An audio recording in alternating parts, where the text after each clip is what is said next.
Radio J, nous sommes en direct avec notre correspondante à Jérusalem, Pascal Zonshine. Bonjour Pascal. Bonjour Ilana. Et ravi de vous retrouver ce matin, Pascal. Toute l'actualité en Israël avec vous, on la commente, on l'analyse. On va peut-être commencer par les derniers développements sécuritaires. On parle de nouvelles frappes israéliennes apparemment signalées cette nuit à Gaza.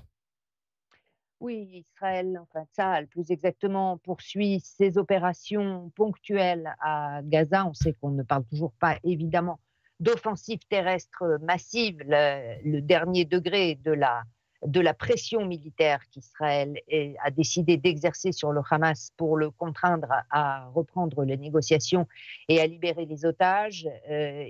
Tsahal est présent dans le sud, le nord et le centre de la bande de Gaza et élargit progressivement sa zone tampon le long de la frontière. Hier, Tsahal a concentré ses frappes et ses opérations dans le sud de la bande de Gaza, dans un des quartiers de Rafah où des frappes ont notamment visé des dépôts d'armes et des lanceurs de roquettes. Et puis, il y a également eu ces sirènes d'alerte ce week-end en raison des missiles Houthis, je crois, Pascal. Oui, hier matin, les milices Houthis ont encore tiré un missile balistique depuis le Yémen vers Israël. Le missile a été intercepté par le système Khetz avant son entrée dans l'espace aérien d'Israël. Les sirènes ont retenti dans plus de 200 localités du centre d'Israël, à Tel Aviv et jusqu'aux abords de Jérusalem. Des débris de missiles sont retombés près de la capitale israélienne, dont un morceau de fuselage dans la cour d'une école à Tzour Hadassa. Il n'y a pas eu de blessés. On en est à 11 missiles tirés par les Houthis contre Israël en 12 jours.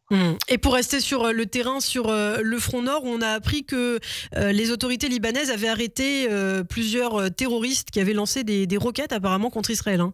Oui, à la fin de la semaine, de nouveau des tirs de roquettes, cette fois contre Kiryat Shmona, donc la localité frontalière du nord d'Israël. Il n'y avait pas eu de blessés. Tsahal avait riposté, y compris d'ailleurs par des frappes de semonces contre le quartier de Daria à Beyrouth, qui est le fief du Hezbollah, et l'armée libanaise est donc intervenue. Les tirs étaient d'ailleurs partis du nord du fleuve Litani, c'est-à-dire au-delà de la zone de 10 km où l'armée régulière libanaise était censée s'être redéployée justement pour repousser le Hezbollah. Alors par ailleurs, on vient de l'apprendre, je viens de le voir sur Internet, Benyamin Netanyahou qui a annoncé le nom du prochain chef du Shin Bet, un certain Eli Sharvit. Est-ce que vous avez des informations, Pascal, là-dessus ?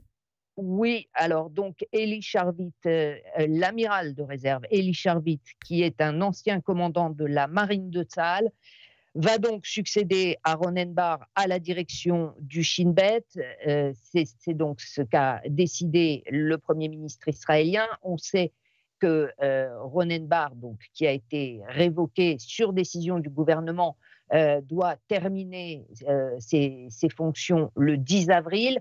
Entre-temps, plusieurs requêtes ont été présentées devant la Cour suprême qui a gelé cette révocation jusqu'à ce qu'elle puisse entendre les requérants, et une audience est prévue le 8 avril. Donc, d'ici là, pas de nomination officielle du nouveau directeur du Shin Bet, mais donc ce matin, le bureau du Premier ministre a confirmé que le choix s'était porté sur l'amiral de réserve Eli Sharvit. Donc, on voit le choix d'un officier supérieur de Tsahal et non pas la promotion intérieure d'un membre du Shin Bet. Alors, on parle aussi ce matin de la situation des otages avec cette interview notamment qu'a donnée Yarden Bibas à la chaîne américaine CBS. D'ailleurs, d'autres otages ont aussi été interviewés au cours de l'émission et je crois que ce sont des mots très forts qui ont été prononcés, Pascal. Oui, une interview, enfin plus exactement une série d'interviews qu'a consacré le programme 60 Minutes de CBS. Il faut savoir que c'est une des émissions d'information les plus suivies par le public américain. Donc le choix, évidemment, de faire parler des otages rescapés est très fort quant à l'impact que cela peut avoir sur l'opinion publique américaine. 4 otages rescapés ont témoigné, dont Yarden Bibas, dont c'était d'ailleurs la première interview à un média israélien ou étranger. Il a raconté comment les terroristes lui avaient appris l'assassinat de sa femme Shiri et de ses enfants Ariel et Kfir. et les terroristes lui avaient dit sur le ton de la conversation: «Bon, de toute façon, c'est pas grave, tu Oui. trouveras une autre femme mieux et tu pourras avoir, d'autres enfants».